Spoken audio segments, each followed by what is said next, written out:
I want you to hit me as hard as you can.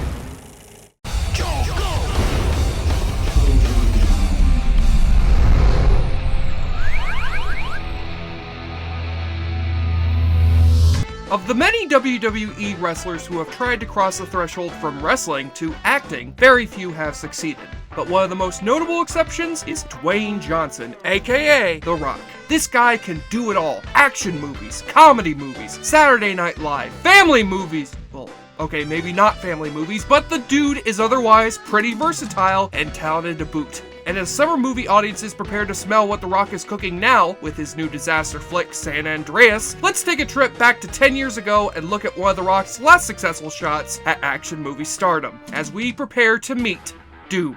Ah yes, Doom, a film adaptation of the video game series that defined the first-person shooter genre. And by 2005, Doom 3 had come out and brought the franchise into the wonderful world of 3D graphics. A damn fine trio of games, of which I've played them all.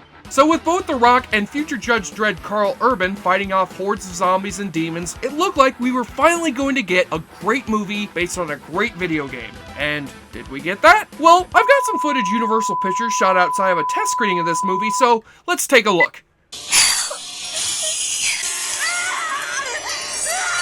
Oh, you see? She loved the movie so much, her skull exploded out of her head out of joy. We should definitely be in good hands. Oh, this is gonna suck. So anyone who's played any of the Doom games knows the basic plot setup. Scientist on Mars, portal to hell, yada da da da, zombies! The film opens right up in the heat of the action as the scientists flee for their lives, as led by Dr. Todd Carmack, whose name is an oh-so-clever reference to Doom co-creator John Carmack. And much like the real John Carmack, Dr. Carmack is smart enough to run away and hide from this imminent disaster of a movie. The scientist's distress call is sent out to a ragtag group of Marines led by The Rock, known as the Rapid Response Tactical Squad, or RITS for short. These Marines happen to be character types lifted straight from the James Cameron movie handbook. You've got the dark brooding guy, the young newbie, the serious black guy, the wacky black guy, the devout Christian asshole, and the horny southern weirdo you hire when Dwight Yoakam is busy. So they walk into a floating ball of silver Nickelodeon gack and get their asses up to Mars, where who happens to work at that facility? Then Karl Urban's estranged scientist sister, played here by future Gone Girl Rosamund Pike. And with the help of the facility's computer whiz, Pinky, Marcus Penzorowski, you call me Pinky. the Marines roam the halls of the lab looking for survivors and chewing the shit out of the reanimated corpses of the dead. From there, you're in for a lot of gunplay, a lot of clumsy exposition, and a lot of muscly men pointing their flashlight guns. In fact, if you are a fan of movies with muscly men pointing flashlight guns, then it's safe to say this movie will give you a raging hard-on. But for the rest of us, Doom is just as crappy as any other video game movie. You see, the problem here is that Doom's appeal as a video game is getting to shoot shit. So if you give us a movie where we have to watch other people shoot shit, you better have some great dialogue or characters or story to make up for it. But instead, the filmmakers just give us another routine sci-fi actioner. No more, but a whole lot less. Imagine if Aliens and Event Horizon fucked and birthed a premature baby that got dropped on its head several times, and that's pretty much this movie for you. The story is nonsensical. The dialogue is so routine that it's sometimes stolen shamelessly from better movies.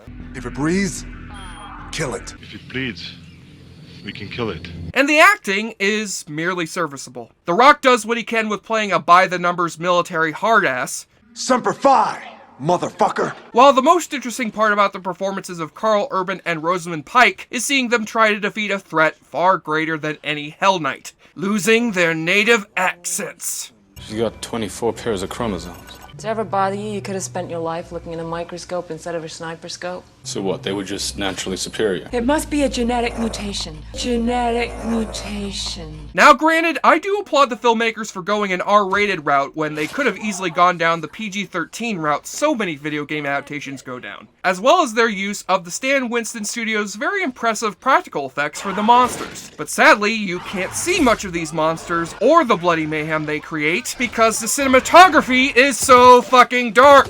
So even though a lot of fun can be had at the expense of this flick's numerous cliches, the movie itself has little to nothing to offer in honest-to-God entertainment value. In the case of this movie, BFG does not stand for Big fucking gun. But a more appropriate acronym would be bland, forgettable, and, I don't know, grapes?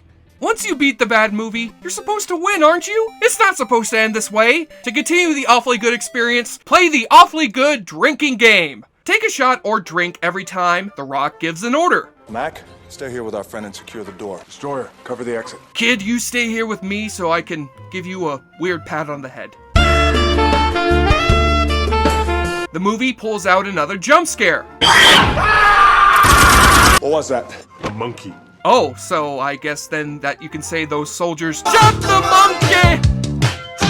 The camera does another dramatic zoom in on someone's face.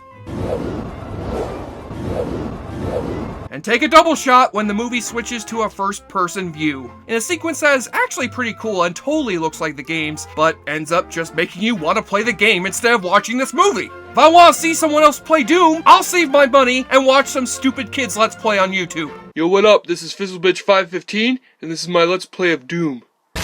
Yeah, ice that bitch. Oh yeah! Suck it, whore! Suck it! Suck it! Suck it! Suck it! Some days I really miss my dad.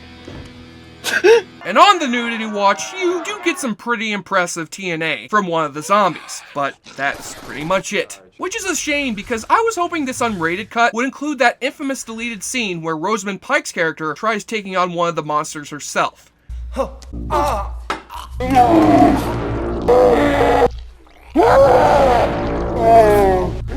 On the enjoyableness continuum scale from Bull to Bruce, Doom gets a super shotgun to the back of its head and scores a 3 out of 10. What's next? A movie based on Wolfenstein starring John Cena? No, Hollywood, I was just kidding. Don't actually go and make that movie. Oh, god damn it! I'm Jesse Shea for JoBlo.com, and I am proud to announce this episode marks the 1-year anniversary of Awfully Good Movies. Thank you so much to all you guys watching and supporting this show. You are so awesome. Man, so many great memories from this past year. Suck it! Suck it! Suck it! That's all I remember. Joe Blow, he sure likes to drink a lot. Joe Blow watches movies like the hero man. Joe Blow, he's not just like the summer Hayek. Joe Blow. Hey everyone, Jesse Shade here from Awfully Good Movies. Thank you so much for watching. If you want to see me take on more good bad movies, click on any of the links you see here, or subscribe to see this show alongside all the great content that we offer here at JoBlo.com. And remember, I love you. Wait, that sounded wrong. But I do love you though.